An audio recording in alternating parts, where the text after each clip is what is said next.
ইসলাম ধর্মে আপনি গিয়ে দেখুন, এই যে রোজা মাস গেল, আমরা সনাতন ধর্মের মানুষ তো, কি মা সনাতন ধর্মের মানুষ তো, ইসলাম ধর্মে আপনি গিয়ে দেখুন, এই যে রোজা মাস গেল, মানে মনে হয় চলছে এখনো, না চলে গেছে ঠিক জানি না, যাক এই মনে হয় চলছে এখনো, না চলে গেছে ঠিক জানি না, যাক এই রাত্রিবেলা যখন ফিরি বুঝতে পারি, ওনারা বলেন ওনাদের বিভিন্ন বক্তব্য, তো সেটা দেখেই বুঝতে পারি, আমরা তো আর জানি না বাবা, এই রাতে ভিতে ঘুরে বেড়াই বলে জানতে পারি ওনাদের যে নিয়ম। আমরা যেটা বলতে পারি, আমারও কিন্তু এরকম একটা নিয়ম ভিত্তিক মাস আছে, যেটাকে আমরা দামোদর ব্রতের মাস বলি, জানা আছে তোমার?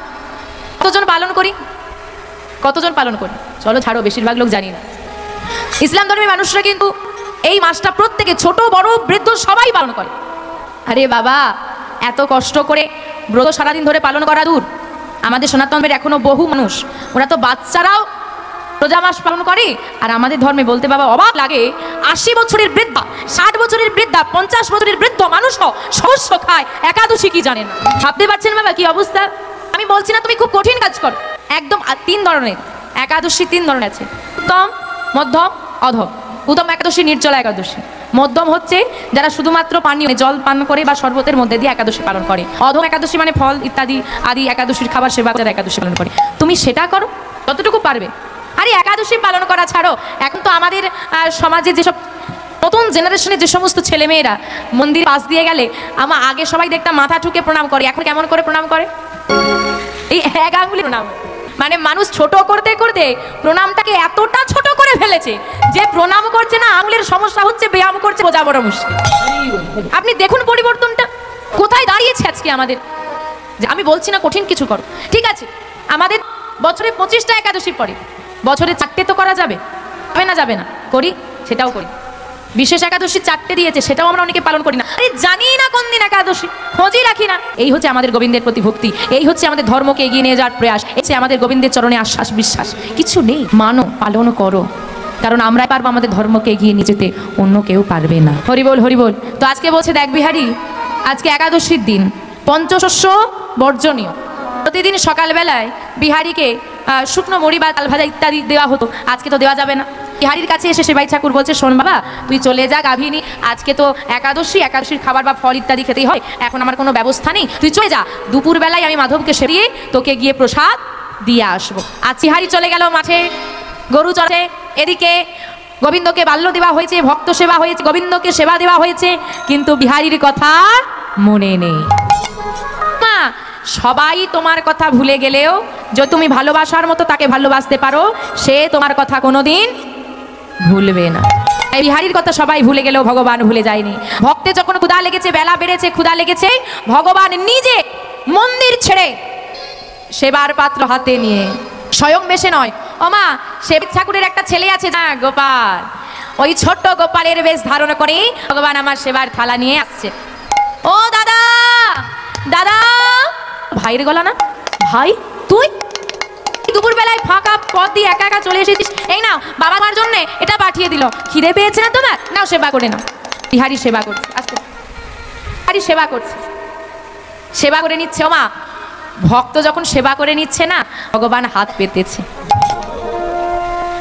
ও দাদা আমায় একটু দেবে না? মাগো, আমরা সেবা দিই, ভগবান নেয় না। আর বিহারি কেমন ভক্ত দেখো, হাত পেতে ভগবান তার কাছে চাইছে, ও দাদা একটু দেবে না? তুই খাবি ভাই? হ্যাঁ খাবো তো। ওই উচ্ছিষ্ট হাতেই বিহারি ভগবানের বদনে তুলে দিয়েছে, তাই সেবা করছে ভগবান। আজকে দুই ভাই সেবা করেই যেই বিহারির সেবা হয়ে গেছে, গোপাল বেশি ভগবান আমার বলছে, দাদা এবার তবে বিদায় দাও আসি। বিহারি বলছে, কোথায় যাবি? না বাড়ি যাবো। বস চুপ করে, একা একা এসেছিস, একা একা যাবি নাকি? ফাঁকা রাস্তা, চারিদিকে জঙ্গল, কোথায় কি হয়ে যায়, বস আমার সঙ্গে যাবি। ভগবান মনে মনে চিন্তা করছে, ভক্তের বিপদ কাটাতে এসে নিজে বিপদে পড়ে গেল, কি করি বা? কারণ অরিজিনাল গোপাল তো ঘরে আছে, আবার যদি একটা গোপাল যায় কি হবে? ভয় আর ভগবান চিন্তা করে উঠে পাচ্ছে না, কি করি কি করি কি করি। অন্যদিকে রাধা মাধবের মন্দির, রাধারানী দাঁড়িয়ে আছে, মাধব চলে এসেছে, যদি কোনো ভক্ত দরজাটা খুলে দেয় না, ভগবানের হাটে হারিয়ে নেই তো সে মন্দিরে, কি হবে তখন? এই চিন্তা করছে, আর বারবার বলছে, ও দাদা যাই না, বাবাকে খুব বকবে আমি না গেলে। বাবা বলেছে দাদাকে সেবা দিয়ে চলে আসতে। কিছু বলবে না বাবা, আমি তো আছি, আমি সামনে নেবো, বস তুই চুপ করে। দেরি করবো না, অনেক দুপুর তো, প্রচন্ড রোদ উঠেছে, রোদটা একটু কমেই বিকেল বেলা দু ভাই ঘরে চলে যাবো, বস। দাদা যাই না, না একা আমি তোকে যেতে দেবো না। যখন দাদা বলেছে একা যেতে দেবো না, ভগবান চিন্তা করছে একা যেতে দেবে না, আর একজন সঙ্গী জোগাড় করতে পারলে তো চলে যাবে। তা দাদা তুমি আমাকে একা ছাড়তে চাইছো না কেন, ব্যাপারটা কি? বলে ব্যাপারটা কি নিজেই বুঝতে পারবি, নিজের দিকে দেখ। ভগবান বলছে নিজের দিকে দেখ। সর্বনাশ, কি হয়েছে জানো?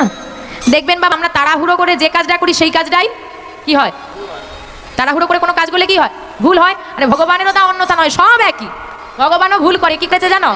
গোপালের বেশ তো ধারণ করেছে, কিন্তু মাধবের গায়ে যত অলংকার ছিল খুলতে তার আর মনে নেই। তাই গৌর হরি বল হরি বল, এত গয়নাগাটি পরে এসেছে, জঙ্গলের পথ দিয়ে গেলে যদি চুরি হয়ে যায়, তাই একা যেতে দেবো না।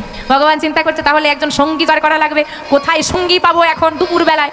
মনে মনে যোগমায়াকে স্মরণ করেছে। যোগমায়া কি করবো দয়াময়? বলে কিচ্ছু করতে হবে না, তুমি শুধু যমুনা থেকে জল নি এই পথ ধরে চলে যাও, বাকিটা আমি সামলে নেব। তাহলে কাজটা হচ্ছে যমুনাকে জল নিয়ে পথ ধরে যাওয়া। যোগমায়া তাই করেছে। যমুনাকে জল তুলে ওই যে মাঠে বিহারি গরু যাচ্ছে সেই মাঠের সামনের পথ ধরে বিহারির সম্মুখ দিয়ে একেবারে যোগমায়া চলেছে। ওমা, বৃন্দাবনে কি নাম চলে গো? ব্রজবাসীরা কি নাম গায়? আজকে তোমরা সবাই কি হয়েছ? ব্রজবাসী। তাহলে সবাইকে রাধা নাম গাওয়া লাগবে, তাই তো? তাই চলুন সবাই মিলে একসঙ্গে করতালি দিব। আজকে যোগমায়া পথ ধরে চলেছে বদনে রাধা নাম। রাধে রাধে রাধে রাধে রাধে রাধে। ওমা এইভাবে ন, আমার গৌরহরি কিভাবে এত হাত তুলে রেখেছে, তুলে রাখা লাগবে, তবে না সে দেখতে পাবে, নাহলে এত ভিড়ে কোথায় কাকে দেখতে পাবে। রাধে রাধে রাধে রাধে রাধে রাধে বো, রাধে রাধে রাধে রাধে রাধে বো, রাধে রাধে রাধে রাধে রাধে রাধে রাধে রাধে রাধে রাধে রাধে বো, রাধে রাধে রাধে রাধে রাধে রাধে বো, রাধে রাধে বালা বালে রাধে রাধে বো, রাধে রাধে বালা রাধে রাধে বো, রাধে রাধে বালা রাধে রাধে বো, রাধে রাধে বালা রাধে রাধে বো, রাধে রাধে রাধে রাধে রাধে উলু ধরি দাও ও রই ধরি রাধে রাধে বো, রাধে রাধে রাধে রাধে রাধে বো, রাধে রাধে রাধে রাধে রাধে বো, রাধে রাধে রাধে রাধে রাধে বো, রাধে রাধে রাধে রাধে রাধে বো, রাধে রাধে রাধে রাধে রাধে রাধে বো, তাই হরি বল হরি বল হরি বল হরি বল, রাধে রাধে রাধে বো, রাধে রাধে রাধে রাধে রাধে বো। নাম গাইতে গাইতে যোগমায়া যেই না চলে যাচ্ছে, মা গোপাল ডাক দিয়েছে, ও দাদা ওই দেখো আমাদের পাশের মা যাচ্ছে, তা তুমি একা যেতে দেবে না? ওই মায়ের সঙ্গে চলে যাই। বিহারি বলছে দেখ ভাই, একা যেতে দেব না, একা যেতে দেব না বিশ্বাস নেই, আর প্রতিবেশীকে কি, প্রতিবেশীকে তো আরো বিশ্বাস। রাধে রাধে। দাদা তাহলে যেতে দেবে না? বলে না। বলছে আর কিছু করার নেই, কোনো প্রয়াস আর বাকি নেই, সব হয়ে না, আর একবার চেষ্টা করি। হ্যাঁ আমি বলেছিলাম যে প্রতিবার ভাববে আর একবার, হয়েও তো যেতে পারে। তোমার বলছে ঠিক আছে আর একবার চেষ্টা করি। ও দাদা খিদে পাচ্ছে, আমার না খুব খিদে পেয়েছে, যেতে দাও, আমি আর খিদের জ্বালা সহ্য করতে পারছি না। তোমার কাছে তো কোনো খাবার নিয়ে নিলে কি হবে, আমি আর সহ্য করতে পারছি না, খিদে পেয়েছে ভাই। হ্যাঁ দাদা বেশ ঠিক। ও মা একটু দাঁড়াও একটু দাঁড়াও, সোজা বাড়ি যাবি, দাঁড়াবি না, কারো কথা শুনবি না, একেবারে বাড়িতে যাবি। হ্যাঁ আচ্ছা দাদা। এখন বিহারির থেকে বিদায় নিয়ে ভগবান চলে যাচ্ছে, কিছুটা এগিয়ে গিয়ে একটা দীর্ঘশ্বাস ফেলেছে, ওফ বাঁচা গেল। যেই না মনে মনে চিন্তা করছে বাঁচা